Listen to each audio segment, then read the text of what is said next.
정성호 장관의 두 차례에 신중하게 판단하라라는 그 이야기가 검찰총장 대행 입장에서는 어떻게 들렸을까요?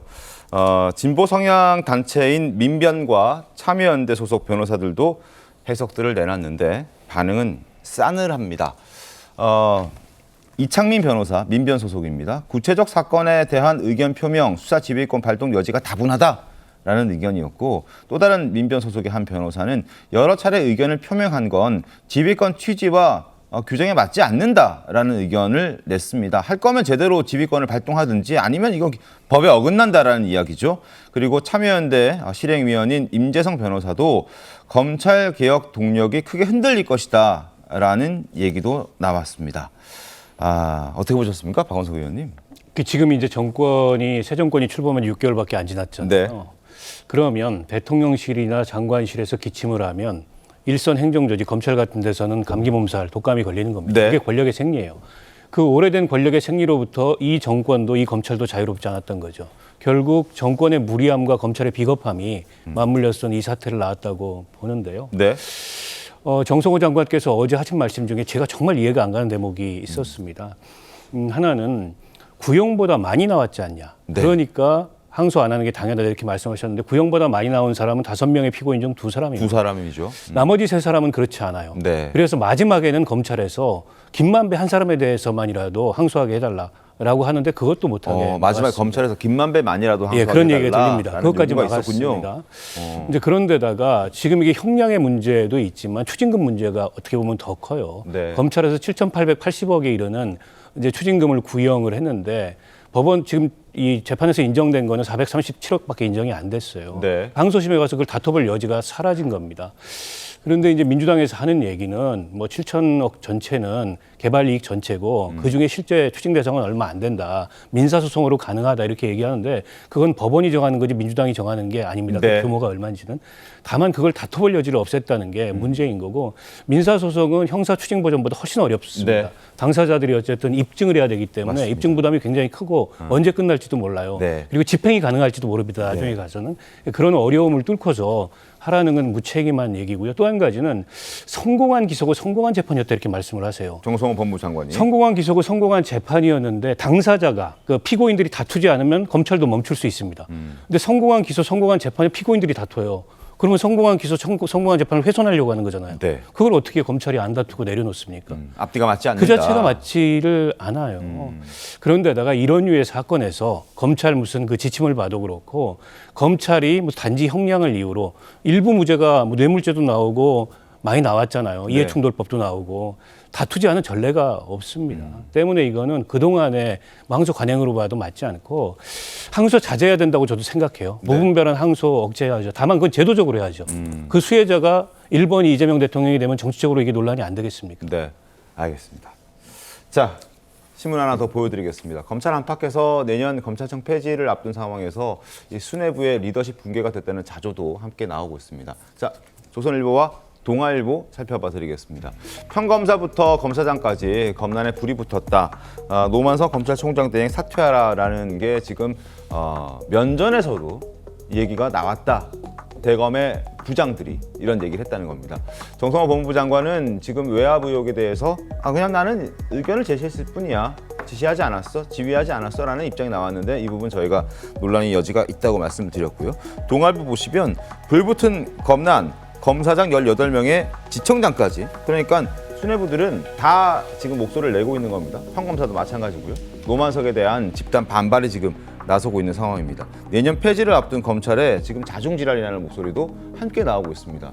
대검 연구관들도 노만석 검찰총장 대행의 면전에서 사퇴 얘기를 꺼냈다고 합니다. 지금 보여드리는 내용인데요.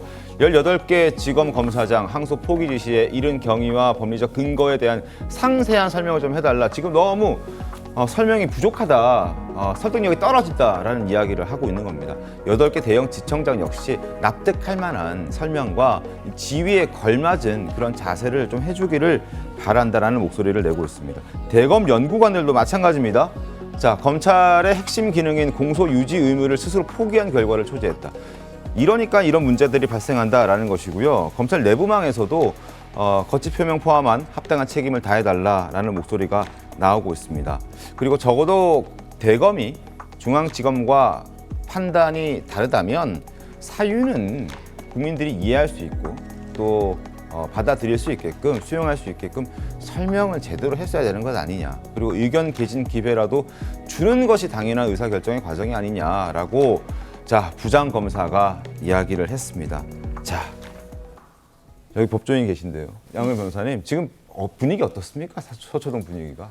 서초동 분위기가 지금 이제 이 게시판에서 지금 주목이 되는 게 어떤 거냐면은 MZ 세대로 표방되는 그런 젊은 검사들이 굉장히 크게 동의를 하고 있습니다. 네. 어떻게 보면은 그 작년에 그러니까 초임 검사 거의 초임 검사에 가까운 검사가 가장 센 워딩으로 네. 지금 총장 되게 물러나라라고 했고 그 글의 댓글이 거의 200개 가까이 달렸고 제가 전해 들은 분위기로는 평소에 정말 개인적인 의견 하나 표명 안 하는 그런 검사들까지도 네. 이 사태는 묵과할 수 없다. 검찰이 왜 존재하냐. 이런 사태에서 지휘부는 책임을 져야 된다라고 굉장히 강하게 이제 목소리를 내고 있거든요. 네. 그만큼 어떻게 보면은 검찰이 정말 뿌리채부터 흔들리는 그런 사건이다. 왜냐? 이게 단순한 하나의 사건의 처리가 아니라 정말 그야말로 그동안에 수십 년 동안 이어져 온 검찰의 관행이라든지 검찰의 존재 이유, 공소 유지의 그런 목적이라든지 이거를 통째로 뒤집는 거거든요. 네. 사실 이 구형량 말씀하셨는데 구형량의 3분의 2 나오면 항소 안 한다. 이거는 전부 다 유죄가 났을 텐데 네. 지금 뇌물죄가 다 무죄가 났습니다.